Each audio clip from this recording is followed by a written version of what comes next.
ನೋಡ್ತಾ ಇದ್ದೀರಾ ಜನಸೇವಾ ಕನ್ನಡ ಟಿವಿ ನ್ಯೂಸ್. ಹಾಲಿನ ಪ್ರೋತ್ಸಾಹಧನ ಬಿಡುಗಡೆಗೆ ಆಗ್ರಹ. ಹಾಲಿನ ಪ್ರೋತ್ಸಾಹಧನ ಬಿಡುಗಡೆಗೆ ಒತ್ತಾಯಿಸಿ ಪ್ರೊಟೆಸ್ಟ್. ಮನ್ನುಲ್ಲಾ ಬಳಿ ಕನ್ನಡ ಪರ ಸಂಘಟನೆಗಳಿಂದ ನಡೆಯುತ್ತಿರುವ ಪ್ರತಿಭಟನೆ. ಮಂಡ್ಯ ಜಿಲ್ಲಾ ಮದ್ದೂರು ತಾಲೂಕಿನ ಗೆಜ್ಜಲ್ಗೆರೆ ಬಳಿ ಮನ್ನುಲ್ಲಾ ಕನ್ನಡ ಒಕ್ಕೂಟ ಸಂಘಟನೆ ವತಿಯಿಂದ ಹಾಲು ಉತ್ಪಾದಕರ ಪ್ರೋತ್ಸಾಹಧನ ಬಿಡುಗಡೆಗೆ ಆಗ್ರಹ. ಸರ್ಕಾರದ ವಿರುದ್ಧ ಘೋಷಣೆ ಕೂಗಿ ಆಕ್ರೋಶ. ತಕ್ಷಣವೇ ಹಾಲು ಉತ್ಪಾದಕರ ಪ್ರೋತ್ಸಾಹಧನ ಬಿಡುಗಡೆಗೆ ಆಗ್ರಹ.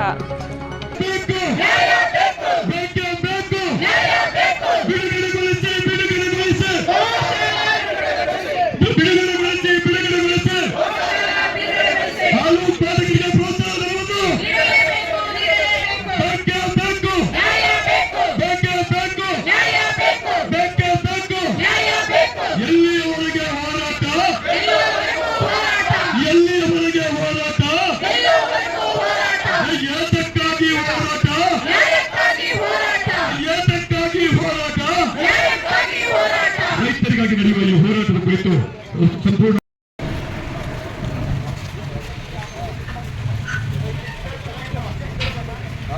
ಈಗ ಎಲ್ಲ ಇವರೇ ಹೇಳ್ತಿರ್ಗಿ ಒಂದು ವಿಡಿಯೋ ಮಾಡ್ಕೊಂಡ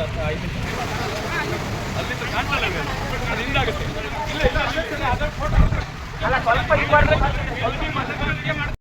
ನಮಸ್ಕಾರ, ನಾನು ಜಯಂತಿ ಗೌಡ ಅಂತ.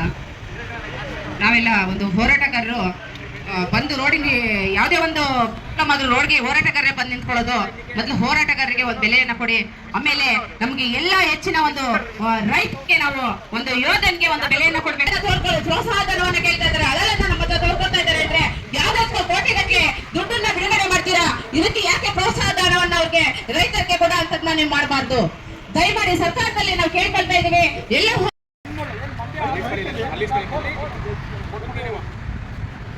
ಸಕಾಲಕ್ಕೆ ಪ್ರೋತ್ಸಾಹ ಬಿಡುಗಡೆ ಮಾಡಬೇಕೆಂಬ ನಿಟ್ಟಿನಲ್ಲಿ ಪ್ರತಿಭಟನೆಯನ್ನು ರಾಜ್ಯದ ಹಾಲು ಉತ್ಪಾದಕರಿಗೆ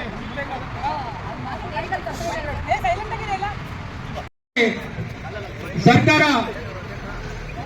ಹಾಲಿನ ಹೆಚ್ಚಳವನ್ನ ಮಾಡಲಿಕ್ಕೋಸ್ಕರ ಒಂದು ಹಲವಾರು ವರ್ಷಗಳಿಂದ ಪ್ರೋತ್ಸಾಹ ಧನವನ್ನ ಕೊಡ್ತಾ ಬಂದಿದ್ರು. ಲೀಟರ್ಗೆ 5 ರೂಪಾಯಿನಂತೆ ಒಂದು ಪ್ರೋತ್ಸಾಹ ಧನವನ್ನ ಕೊಡ್ತಾ ಬರ್ತಾ ಇದ್ರು. ಆದ್ರೆ ಯಾಕೋ ಇತ್ತೀಚೆಗೆ ಬಂದಿರತಕ್ಕಂತಹ ಸರ್ಕಾರ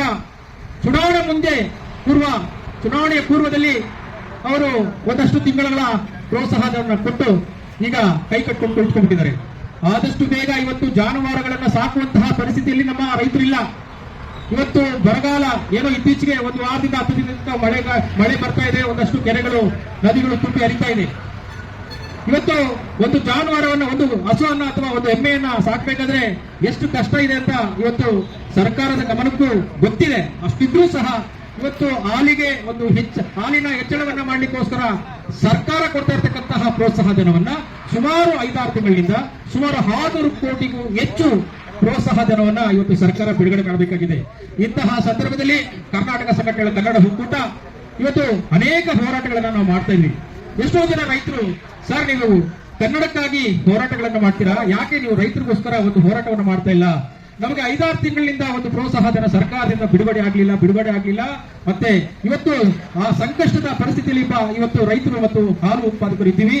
ನೀವು ಇದರ ವಿರುದ್ಧ ಒಂದು ಹೋರಾಟವನ್ನ ಮಾಡಿ ಸರ್ಕಾರದ ಗಮನವನ್ನ ಸೆಳೆಯುವಂತ ಕೆಲಸ ತಾವು ಮಾಡಬೇಕು ಅಂತ ನಮ್ಮನ್ನ ಕೇಳಿದಾಗ ನಾವು ಯಾವುದೇ ಕಾರಣಕ್ಕೂ ಹಿಂಜರಿಯಲಿಲ್ಲ. ಯಾಕೆಂದ್ರೆ ಹೋರಾಟಗಾರರು ಯಾವುದಕ್ಕೂ ಹಿಂಜರಿಯೋದಿಲ್ಲ. ರೈತರ ಪರವಾಗಿ ಅನೇಕ ಹೋರಾಟಗಳನ್ನು ಸಹ ನಾವು ಮಾಡಿದ್ದೀವಿ. ಇವತ್ತು ಹಾಲಿಗೆ ಒಂದು ಪ್ರೋತ್ಸಾಹ ಧನವನ್ನ ಬಿಡುಗಡೆ ಮಾಡಲೇಬೇಕು. ಅದಕ್ಕೆ ಈ ಭಾಗದ ಒಂದು ಜಿಲ್ಲಾಧಿಕಾರಿಗಳ ಒಂದು ಗಮನಕ್ಕೆ ತಂದು ಸರ್ಕಾರವನ್ನ ಎಚ್ಚರಿಸುವಂತ ಕೆಲಸ ನಾವು ಮಾಡ್ತಾ ಇದೀವಿ. ಇವತ್ತು ಅನೇಕ ಹೋರಾಟಗಾರರು ಇವತ್ತು ಇಲ್ಲಿ ಬಂದು ನಮಗೆ ಒಂದು ಬೆಂಬಲವನ್ನು ಮಾಡ್ತಾ ಇದೀವಿ. ಈ ತರ ಒಂದು ಇದು ಮಾಡ್ತೀವಿ ಅಂತ ಬಿಟ್ಟು ಬರೀ ಪೇಪರ್ ಟಿವಿಗಳಲ್ಲಿ ಆಗಿದೆ ಬಿಟ್ಟರೆ ಅದರಲ್ಲಿ ಹೇಳ್ಕೊಂಡು ಅವರ ಬೆನ್ನನ್ನು ಅವರೇ ತಕ್ಕೊಳ್ಳುವಂತ ಕೆಲಸ ಮಾಡಿದ್ದಾರೆ ವಿನ ಅದನ್ನ ಜನರಿಗೆ ತಲುಪಿಸುವಲ್ಲಿ ಸರಿಯಾದ ಒಂದು ಕೆಲಸವನ್ನ ಮಾಡ್ತಾ ಇಲ್ಲ. ಆ ನಿಟ್ಟಿನಲ್ಲಿ ಕರ್ನಾಟಕ ಸಂಘಟನೆಗಳ ಕನ್ನಡ ಒಕ್ಕೂಟ ಏನ್ ಮಾಡ್ತಾ ಇದೆ ಅಂತ ಹೇಳಿದ್ರೆ, ಯಾವುದೋ ಒಂದು ಮೂಲೆಯಲ್ಲಿ ಕೂತ್ಕೊಂಡು ಅಥವಾ ಬೆಂಗಳೂರಿನಲ್ಲಿ ಕೂತ್ಕೊಂಡು ಹೋರಾಟ ನಡೆಸೋದಲ್ಲ. ಪ್ರತಿಯೊಂದು ಜಿಲ್ಲೆಗೆ ಹೋಗಿ ತಾಲೂಕು ಮಟ್ಟ, ವಲಯ ಮಟ್ಟಗಳಲ್ಲಿ ನಾವು ಹೋರಾಟಗಳನ್ನು ಮಾಡಿ ಅಲ್ಲಿ ಜನರಿಗೆ ನಾವಿದ್ದೇವೆ, ನೀವು ನಿಮ್ಮ ಹಕ್ಕಿಗಾಗಿ ಧ್ವನಿ ಎತ್ತಿ ಎಂಬ ಒಂದು ನಿಟ್ಟಿನಲ್ಲಿ ನಾವು ಇಂದು ಹೋರಾಟವನ್ನು ಕೈಗೊಂಡಿದ್ದೀವಿ. ಅದಕ್ಕೆ ಮೊದಲಾಗಿ ನಾವು ಇವತ್ತು ಗೆಜ್ಜಲಗೆರೆ ಮಂಡ್ಯಕ್ಕೆ ನಾವು ಬಂದಿದ್ದೇವೆ. ಮಂಡ್ಯ ಜಿಲ್ಲೆಗೆ ಗೆಜ್ಜಲಗೆರೆಯಿಂದ ನಮ್ಮ ಮೇಲೆ ನಡೆಸುತ್ತಿರುವಂತಹ ಈ ಹೋರಾಟ ಇದು ಇಡೀ ಕರ್ನಾಟಕದ ಜಿಲ್ಲೆಗಳಲ್ಲೂ ಕೂಡ ಆಗ್ತದೆ. ಈ ಪ್ರೋತ್ಸಾಹ ಧನವನ್ನ ಏನ್ ಸ್ವಾಮಿ ರೈತರಿಗೆ ಪ್ರೋತ್ಸಾಹ ಧನ ಹೆಚ್ಚಿಸಿ ಅಂತ ಹೇಳ್ಬಿಟ್ಟು ನಾವು ಕುತ್ಕೋಬೇಕಿತ್ತು. ಇವತ್ತು ನಮ್ಮ ಪರಿಸ್ಥಿತಿ ಯಾವ ಮಟ್ಟಿಗೆ ಬಂದಿದೆ ಅಂದ್ರೆ, ನೀವೇ ಹೇಳಿದಿರಲ್ಲ, ನೀವೇ ಮಾಧ್ಯಮದಲ್ಲಿ ಕೊಟ್ಟಿದ್ದೀರಿ, ನೀವೇ ಹೇಳಿದಿರಿ, ನೀವೇ ನಿಮ್ಮ ಬೆಲೆಗಳನ್ನ ತಕ್ಕೊಂಡಿದ್ದೀರಿ. ಮನ್ನ ಏನು ರಾಜಕಾರಣಿಗಳೇ, ದಯವಿಟ್ಟು ನಮ್ಮ ಏನು ಪ್ರೋತ್ಸಾಹಧನ ಇದೆಯೋ ಅಂತ ಬಿಡುಗಡೆ ಮಾಡಿ, ಜನಗಳಿಗೆ ಬಿಡುಗಡೆ ಮಾಡಿದ್ರೆ ನೀವು ಬರೀ ಕಳ್ಳಾಟ ಆಡ್ತಾ ಇದ್ದೀರಿ. ಆ ಕಳ್ಳಾಟಗಳನ್ನು ನಿಲ್ಲಿಸಿ, ನಾವು ಯಾವುದೇ ಕಾರಣಕ್ಕೂ ಹೋರಾಟವನ್ನು ನಿಲ್ಲಿಸೋದಿಲ್ಲ. ಇಡೀ ರಾಜ್ಯಾದ್ಯಂತ ಇದೊಂದು ಸಣ್ಣ ಕಿಡಿಯಾಗಿದ್ದು ಬೆಂಕಿ ಕಿಚ್ಚಾಗಿದ್ದಾಗ್ತದೆ ಅಂತ ಹೇಳ್ತಾ ನಾವೀಗ ಒಂದೆರಡು ಗೋಷ್ಠಿಯನ್ನು ಕೊಡ್ತೇವೆ. ಕಾಣ್ತಾನೆ ಇರ್ತಕ್ಕಂಥದ್ದು ನಿಜವಾಗ್ಲೂ ಮನಸ್ಸಿಗೆ ಬೇಸರ ಆಗ್ತದೆ. ನಾವೇನು ಅವ್ರ ಬಗ್ಗೆ ಏನು ಮಾತಾಡೋಲ್ಲ. ನಾವು ಬೆಂಗಳೂರಿಗೆ ಅವರು ಫ್ರೀಡಂ ಪಾರ್ಕ್ ನಲ್ಲಿ ಬರ್ತಾರೆ, ಒಂದಷ್ಟು ಜನನ ಕರ್ಕೊಂಡು ಬರ್ತಾರೆ. ಕರ್ಕೊಂಡು ಬಂದು ಒಂದ್ ಕಡೆ ತಡೆದು ಒಂದು 5-6 ಜನ ಮುಖ್ಯಮಂತ್ರಿ ಕಚೇರಿಗೂ ಅಥವಾ ಸಂಬಂಧಪಟ್ಟ ಮಂತ್ರಿ ಕಚೇರಿಗೂ ಹೋಗಿ ಬಂದು ಕತೆ ಮುಗಿಸ್ತಾರೆ. ಇವತ್ತು ರೈತರ ಸ್ಥಳದಲ್ಲಿ ನಾವು ಹೋರಾಟ ಮಾಡ್ತಾ ಇದೀವಿ ಅಂದ್ರೆ ತಾವು ಬರಬೇಕಾಗಿತ್ತು. ನಾನು ವಿಷಾದಿಸ್ತೀನಿ ಯಾಕೆ ಬರಲಿಲ್ಲ ಅಂತ. ಆಗ್ಲಿ ಏನಾದ್ರೂ ಆಗಿರ್ಲಿ, ನಮ್ಮ ಹೋರಾಟ ನಿರಂತರವಾಗಿ ಹೋರಾಟ ನಡೀತಾನೆ ಇರ್ತದೆ. ನಮ್ದು ಪ್ರಮುಖವಾದ ಈ 3 ಬೇಡಿಕೆಗಳನ್ನ ಇಟ್ಟು ಇಲ್ಲಿ ಹೋರಾಟವನ್ನ ಮಾಡ್ತಾ ಇದ್ದೀನಿ. ಒಂದು, ಹಾಲಿಗೆ ಪ್ರೋತ್ಸಾಹಧನವನ್ನ ಕೊಡಬೇಕು, ಮತ್ತೆ ರಸಗೊಬ್ಬರ ಮತ್ತು ಬಿತ್ತನೆ ಬೀಜಗಳನ್ನ ನೀಡಲೇಬೇಕು ಅಂತ ನಾವು ಜಿಲ್ಲಾಧಿಕಾರಿಗಳ ಮುಖೇನವಾಗಿ ಒಂದು ಮನವಿಯನ್ನ ಸರ್ಕಾರಕ್ಕೆ ತಲುಪಿಸುವಂತ ಒಂದು ಕೆಲಸವನ್ನ ಮಾಡ್ತೀವಿ. ನಮ್ಮ ಹೋರಾಟಕ್ಕೆ ಜಯವಾಗ್ಲಿ ಅಂತ ಹೇಳ್ತಾ ನನ್ನ ಮಾತನ್ನ ಮುಗಿಸ್ತಾ ಇದ್ದೀನಿ. ಜೈ ಕರ್ನಾಟಕ ಮಾತೆ, ಜೈ